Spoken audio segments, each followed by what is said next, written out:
Soy una madre buscadora y he buscado a Luis Ángel por 15 años, 7 meses y 5 días.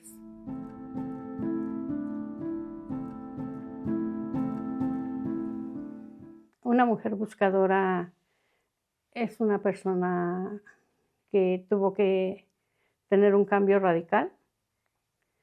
Es una mujer que busca con amor. Es una madre buscadora, se enfrenta a una realidad que no pidió tener en su vida. Y para mí ser madre buscadora es haber transformado el dolor en causa.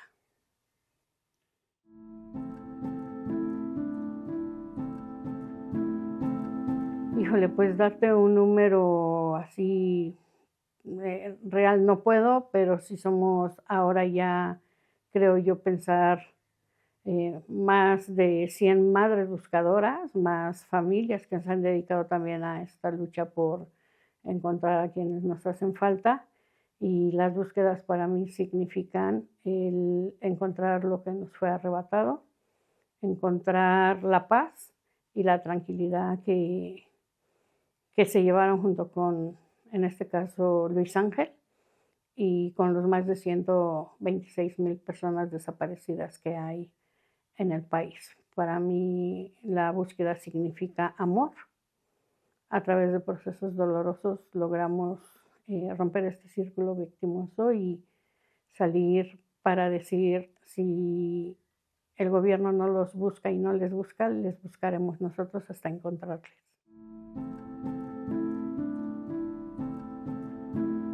Justo fue desde el principio que Luis Ángel desapareció. Antes no existía la palabra de madre buscadora. Esto no tiene mucho que bueno que se dio. Pero a mí lo que me llevó a las búsquedas fue las omisiones con las que me fui encontrando y las irregularidades del gobierno federal, ya que mi hijo pues es policía federal desaparecido en cumplimiento de su deber, y desde que Luis Ángel no sé de él es que empiezo su búsqueda y exijo su regreso con vida a casa.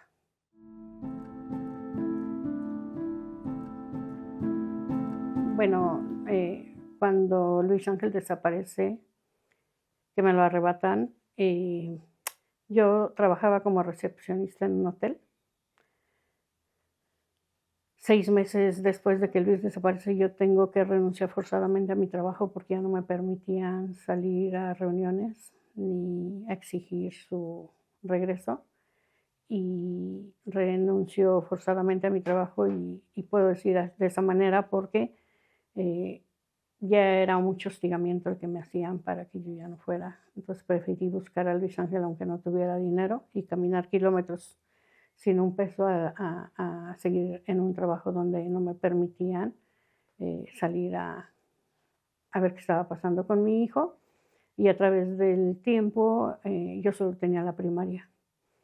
Y a través de este proceso tan doloroso y tan indigno de ver tanta irregularidad en las autoridades y que me mentían, a mí y a las familias de los 7 policías federales y el civil, porque es un núcleo de 8 personas desaparecidas en un solo hecho, pues en este proceso tan doloroso fui como aprendiendo a soltar el odio, a soltar ese miedo con el que vivía por tantas amenazas que ya tenía, por no parar su búsqueda de Luis, y empecé a estudiar.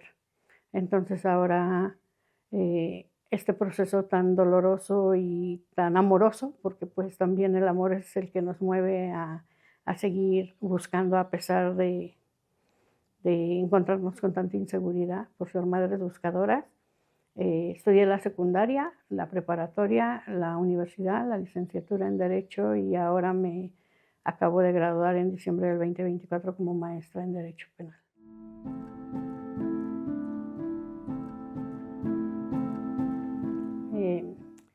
Pues primeramente a mis hijos les he pedido perdón por haber desaparecido para Martín, para Gaby y para Giovanni. después del hecho de la desaparición de Luis Ángel. También yo desaparecí para ellos, porque por buscar a Luis, yo abandoné a ellos sin darme cuenta. Obviamente era algo inconsciente porque yo quería encontrar a Luis. Pero a la sociedad, pues yo lo único que le pediría fuera su empatía, porque la empatía es lo que a nosotros también nos mata. El escuchar cuando estamos haciendo una manifestación y nos gritan que ya nos vayamos a la casa, que somos liosas, que somos mitoteras, que ya dejemos de estar cerrando calles, eso a nosotros nos vuelve a hacer sentir pues que estamos haciendo mal, ¿no? Y es verdad, quizás afectamos a la sociedad, pero la afectamos porque no hemos logrado ser escuchadas plenamente por las instituciones que nos deben de procurar verdad y justicia, búsqueda e investigación. Y no hablo de todos los funcionarios, porque ha habido funcionarios en todo este camino de 15 años, 7 meses, 5 días hoy que Luis Ángel desapareció, que han querido hacer bien su trabajo, pero que también tienen mandos que no se los permiten, ¿no? Entonces, realmente los mensajes a la sociedad siempre han sido que tengan empatía, porque lo que nosotros vivimos no queremos que lo viva nadie más. Y si algún día lo viviesen, pues nosotros vamos a estar enfrente de ellos para abrazar su dolor.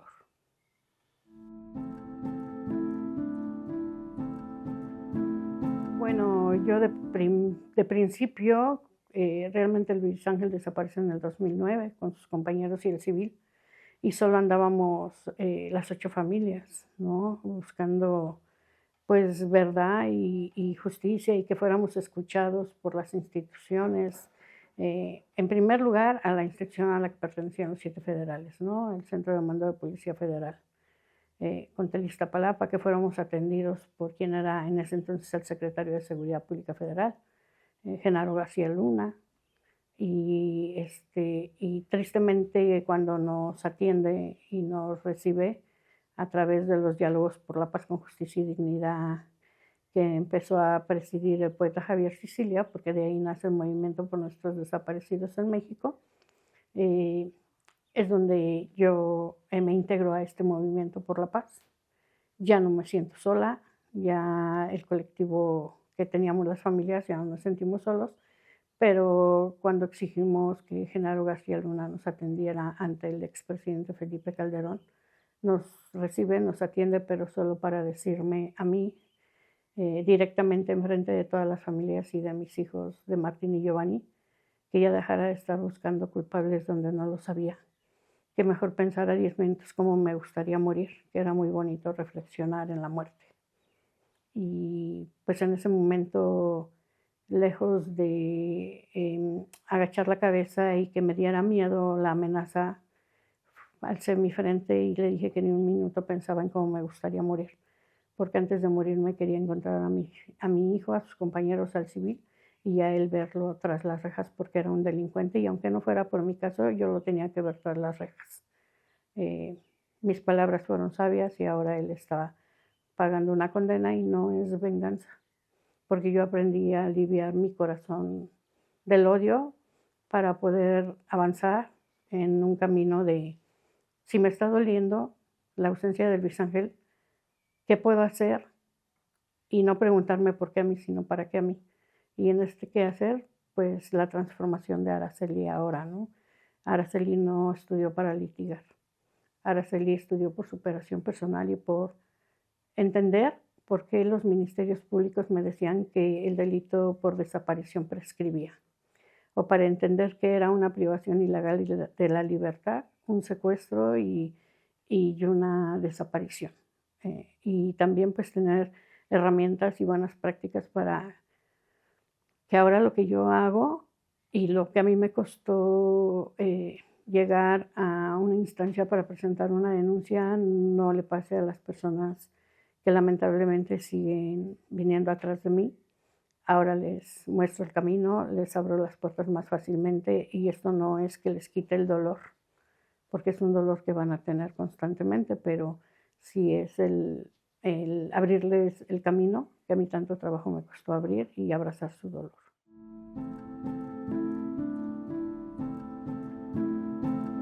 realmente casi desde que Luis Ángel desaparece, yo empecé a tener amenazas de muerte, ¿no? Amenazas donde me hablaban y me decían que me iban a cortar la lengua, que me iban a coser la boca por hocicona, amenazas que advertían secuestros narcocriminales. Justo cuando yo salgo en el primer diálogo por la paz ante Felipe Calderón, el expresidente, en el 2011, enseguida estaban llegando muchas hojas a mi correo diciéndome, lograste llegar a quien te propusiste, a Genaro García Luna y al presidente Felipe Calderón. Ahora bajo tu conciencia, la cabeza de tus otros 3 hijos en la puerta de tu casa. Y así muchas amenazas que me llegaban a mí. Después las amenazas ya eran más dirigidas a mi hija. Y hasta cuando se da un primer intento de que tuve de atentado, fue acompañando un caso por secuestro. También hubo un intento sobre la casa de Ignacio Zaragoza de matarme a mí y a mis escoltas, en el 2020. Y después este comando armado nos ataca el 4 de marzo del año 2023. Veníamos de Acapulco. Yo el 5 de marzo me iba a búsqueda de Luis Ángel y mis hijos me habían pedido que fuéramos unos días pues a distraernos, a pasear antes de que yo me fuera a la búsqueda. Yo acepto y les digo que sí, pero que nos vayamos antes para regresar el sábado, porque yo el domingo me iba a búsqueda de Luisito. Y justo cuando veníamos ya de regreso, mi hijo Martín se adelanta porque tenía un compromiso.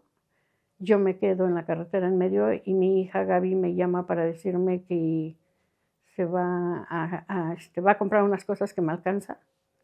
Y justo cuando ya veníamos pasando la caseta de Chilpancingo, sobre la carretera venía yo con 2 de mis escoltas, que son de la Fiscalía General de la República.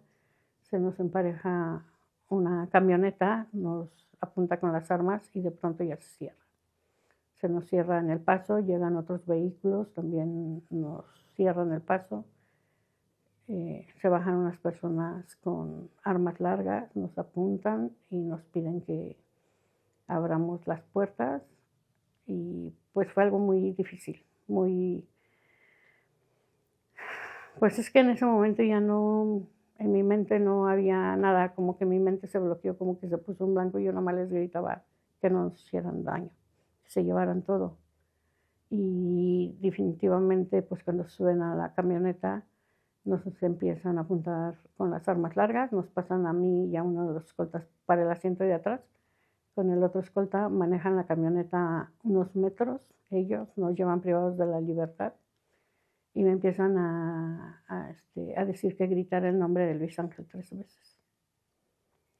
Y entonces pues yo lloraba y les decía que no, y me decían con muchas groserías y me apuntaban con su arma larga a la cabeza que cómo se llamaba mi hijo, y entonces yo les dije cómo, y otra vez me gritaban que lo volviera a mencionar, y luego lo volví a mencionar y me gritaban más fuerte otra vez, y volví a mencionar el nombre de Luis Ángel completo, y ya gritaba el nombre de Luis Ángel completo.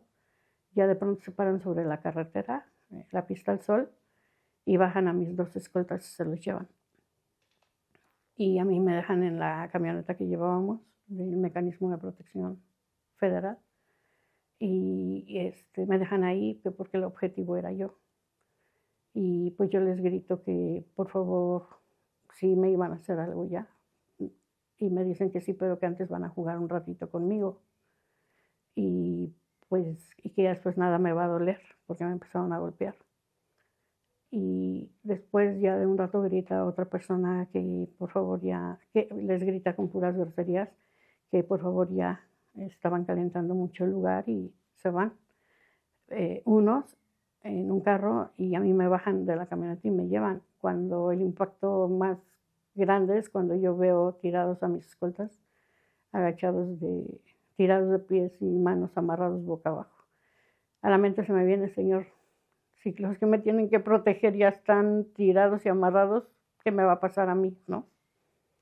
Y pues también me tiran al piso me tiran arriba de uno de los escoltas, yo me pego en un ojo con su cabeza de él grita, pues obviamente porque yo caigo arriba de él, de que me avientan, me empiezan a patear otra vez, me amarran de pies y manos boca abajo también, cortan cartucho y definitivamente yo sé que Dios estuvo ahí. Dios fue quien nos protegió y Él, porque en este mundo yo todavía tengo algo que hacer. Y cortan cartuchos ya cuando nos iban a disparar, de pronto se salen corriendo de ahí, pasa un ratito, unos minutos, no sé cuánto, yo la verdad yo cuando veía que cortaban cartuchos solo agachaba más mi cabeza al suelo y hacía con la cara como quería hacer un hoyo para no oír las balas. Pero se fueron, nos dejaron amarrados, se fueron. Y ya después que no oímos nada de ruido nosotros, uno de los escoltas es el que nos logra desamarrar a mi otro escolta. Él se desamarra, aunque se corta, porque nos habían amarrado con ganchillos blancos, ganchos que se aprietan mucho cuando te mueves. Él se logra zafar y zafa al otro escolta, pero a mí no me pudieron zafar las manos porque me amarraron con muchos ganchos, muchos. Y los pies sí, los logran, quitan los ganchillos. Salimos a la carretera, uno de los escoltas nos decía, vamos a internarnos aquí por si están por ahí, no nos encuentren en la selva. Y yo les decía, no, porque se va a hacer más noche y nos va a pasar algo aquí. Mejor salgamos a la carretera a pedir ayuda. Y pues yo iba pues lastimada y amarrada de las manos atrás porque no podían desamarrarme y nadie nos quería ayudar. Fue muy triste y muy difícil porque nadie nos quería ayudar. Nos gritaban de groserías y pues yo tenía la esperanza que mi hija Gaby, como venía atrás, nos viera, pero pues ella ya acababa de pasar. Y definitivamente fue un impacto muy, muy fuerte, que hasta el día de hoy a mí me ha marcado muchísimo y que yo decía ya no voy a continuar, porque pues yo tenía muchísimo miedo, aparte estaba lastimada, aparte pues que alguien toque tu cuerpo sin consentimiento también duele mucho. Y 15 días después me dije a mí misma, ¿cómo es posible que le des el poder de tu esencia a personas que no lo merecen? Tú estás aquí para seguir como madre buscadora, no buscando solo a tu hijo, sino a muchos más, y la gente afuera que sufre este proceso doloroso te necesita. Alza la cara, limpia tus lágrimas y vuelve a salir. Y así lo hice. Así lo hice, me liberé de ese proceso y ahora camino, pues nuevamente, ¿no? Con la fe y la esperanza de que si bien es cierto, tenemos un proceso de inseguridad, pero que también estamos muy claras las madres buscadoras que queremos y hacia dónde vamos y que nada nos va a parar, ni siquiera estos actos tan victimizantes y amenazantes como son las privaciones de la libertad. Bueno, cuando se va a las búsquedas, obviamente que no puedes ir, bueno, sí puedes, pero no debes ir a las búsquedas sin la autoridad, porque definitivamente se tienen que coordinar todas las instancias gubernamentales para operar una búsqueda, ¿no? En mi caso, pues obviamente son búsquedas individualizadas, porque hay búsquedas generalizadas de muchos colectivos, que es lo que hacíamos cuando en algún momento iba yo a las brigadas nacionales de búsqueda, ¿no? Se hacen reuniones entre todos y todas y se empieza a hacer como una operatividad de organización de qué le toca a quién, cómo nos vamos a organizar, qué autoridades van a ir a esta búsqueda, dónde nos vamos a quedar, qué vamos a comer, o sea, es todo un operativo organizacional de nosotros como colectivos, pero también del gobierno. Y en el caso mío, obviamente la organización que hacemos y la coordinación, obviamente es con autoridades. Yo no voy sin autoridades a ninguna búsqueda de Luis Ángel. Y nos organizamos las 8 familias para acudir a ver quién va. Ahorita, pues, en mi caso ya hay 2 mamás de los policías que han muerto, desafortunadamente, y un hermano de ellos, tristemente ya fallecieron. Y las otras familias, pues, les dio muchísimo miedo más después de la emboscada que tuve, ¿no? A donde bendito Dios salí con vida, les dio mucho miedo. Incluso ellos me piden que ya no siga, que ya no, que está muy peligrosa la situación y que yo me estoy enfrentando a un monstruo, que ya no siga. Entonces, nosotros nos organizamos, ahora va otra de las familias conmigo, va mi hijo Giovanni a las búsquedas para encontrar a su hermano. Y a mí lo que sí hago es no involucrar a muchas personas por seguridad, porque además, como esto está tan rebasado en cuanto a búsquedas, no tenemos tantos recursos humanos ni materiales para ir a los cerros, ¿no? Y ahorita con todo este proceso, por ejemplo, Michoacán, ahorita está muy peligroso. Zitácuaro está muy peligroso y yo es a donde voy a las búsquedas, al Cerro La Coyota en Michoacán. Entonces ahorita lo que hago es no invitar a más familias para no tener un tema de inseguridad. Y también yo sí estudio mucho el tema de la seguridad, porque yo no me puedo exponer, porque si a mí me pasa algo, ¿quién va a buscar a Luis Ángel? Y ahora yendo mi hijo Giovanni, menos los puedo exponer. Entonces yo sí hago como un análisis de, de impactos y de contexto de cómo está la zona para poder ir o no a empezar a coordinar otras búsquedas con la Fiscalía. Pero en realidad los colectivos nos coordinamos a base de reuniones. Y también lo que tenemos muy claro es que cuando estamos sentadas en mesas redondas de comida o así, el chismecito, empezamos a decir, no, pues yo en la búsqueda hice eso y me funcionó, no, pues yo le pido a mi MP que las cosas sean así y, y funcionan. Y otras dicen, no, no, no, yo documento todo, yo hago un relato, ¿no? Yo saco videos para tener documentado todo para cualquier situación, pues yo pueda tener bases para sustentables, pues para decir, miren, si lo hicieron bien o no lo hicieron bien. Entonces vivimos un proceso como de coordinación, de escucha activa y de comunicación y sobre todo de empatía, ¿no? Porque siempre hemos dicho que tenemos pensamientos diferentes y somos muy diversos hasta nuestros caracteres, ¿no? Y que no le tenemos por qué caer bien a todo el mundo, pero que lo que sí tenemos que converger es en la coordinación, en la comunicación y en la empatía para poder buscar a todos y todas. Y también algo que hemos tenido siempre muy claro es que en las búsquedas cuando encontramos restos y osamentas, si no es de Luis Ángel, es de otro ser querido que va a regresar a casa y le vamos a dar paz a esa familia desde el amor.